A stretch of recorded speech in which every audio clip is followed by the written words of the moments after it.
আসসালামু আলাইকুম। Hello viewers, welcome to my channel. আজকের ভিডিওতে দেখাবো Hikari overlock machine HX8B double I মডেলের।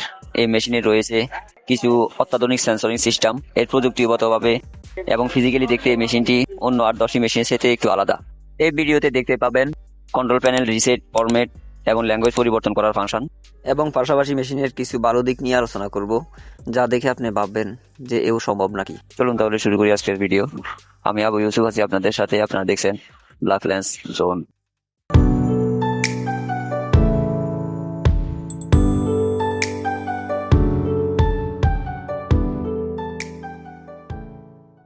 প্রথমেই এর বৈশিষ্ট্য নিয়ে আলোচনা করি। এর দুইটি দিক আমার ব্যক্তিগতভাবে খুবই ভালো লেগেছে। একটি হচ্ছে অপারেটিং সিস্টেম আর আরেকটি হচ্ছে সুতো লাগানোর প্রক্রিয়া। খেয়াল করলে দেখতে পাবেন এখানে সুতো লাগানোর যে সিস্টেম রয়েছে তা অন্যান্য মেশিন থেকে সম্পূর্ণ আলাদা। অন্যান্য মেশিনে যেমন এক গাদা থ্রেড গাইড দেওয়া থাকে, এখানে সেই তুলনায় কিছুই নেই। জাস্ট সুতা কোণ থেকে নেমে এসে ডাইরেক্ট লুপারে লেগে যাচ্ছে এবং নিডেলের সুতাও একইভাবে খুব ইজিতে লাগানো হচ্ছে। এই বিষয়টি সম্পূর্ণ ইউনিক। এরপর আরেকটি বিষয় হচ্ছে অপারেটিং মোড। এখানে সুইং মোড বাটনের চাপ দিলে 4টি অপারেটিং মোড পাওয়া যায়, যেগুলো সেন্সরিং মাধ্যমে কন্ট্রোল হয়ে থাকে।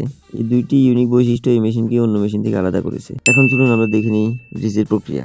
রিসেট এবং ফরম্যাটের মধ্যে পার্থক্য কি? স্বাভাবিকভাবে আমরা যে কোনো মেশিনে রিসেট ব্যবহার করে থাকি, আর তা করে থাকি মূলত বা প্যারামিটার অনাকাঙ্ক্ষিতভাবে পরিবর্তন হয়ে গেলে, মেশিন যদি সঠিক ডিরেকশনে না চলে তখন। আর ফরম্যাট করতে হবে এই কাজগুলো করার পরেও যখন মেশিন সঠিকভাবে কাজ করবে না, সঠিক নিয়মে চলবে না, তখন ফরম্যাট করতে হয়। প্রথমে চলুন আমরা রিসেট করে নিই। রিসেট কিভাবে করে তা দেখি। রিসেট করার জন্য প্যানেল বোর্ডের গায়ে একটি বাটন দেওয়া আছে, যার নামই হচ্ছে প্যারামিটার রিসেট। সেই বাটনকে চাপ দিয়ে ধরে রাখলেই রিসেট প্রসেসিং শুরু হয়ে যাবে। রিসেট কমপ্লিট হয়ে যাওয়ার পর দেখা যাবে ল্যাঙ্গুয়েজ পরিবর্তন হয়ে গেছে। এটাই স্বাভাবিক, রিসেট হলে ল্যাঙ্গুয়েজ পরিবর্তন হয়ে যায়। এখন ল্যাঙ্গুয়েজ পরিবর্তন করব, সেই জন্য পি বাটন চাপ দিয়ে ধরে রাখতে হবে একটু সময়ের জন্য। তাহলে আমরা প্রবেশ করব প্যারামিটার ফাংশনে। প্যারামিটারে গেলে দেখা যাবে বাম পাশে প্যারামিটার U01 হয়ে আছে, তাকে U96 বানাতে হবে। প্যারামিটার 96 এ গেলেই ডান পাশে দেখতে পাবো 0 হয়ে আছে।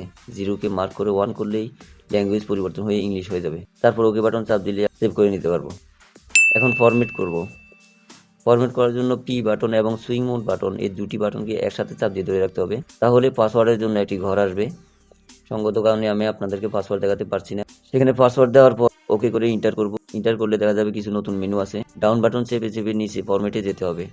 ফরম্যাটে গিয়ে ওকে বাটন চাপ দিয়ে ধরে রাখতে হবে অন্তত 2 থেকে 3 সেকেন্ড।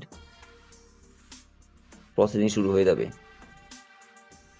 নির্দিষ্ট সময় পর ফরম্যাট হয়ে যাওয়ার পর আবার ল্যাঙ্গুয়েজ পরিবর্তন হয়ে যাবে এবং আগের নিয়মে আগের মতোই আবার ল্যাঙ্গুয়েজ পরিবর্তন করে নেবেন।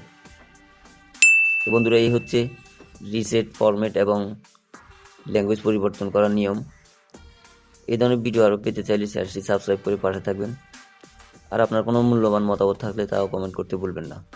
দেখা হবে আবার অন্য কোনো নতুন ভিডিওতে। সে পর্যন্ত সবাই ভালো থাকবেন, সুস্থ থাকবেন। আল্লাহ হাফেজ।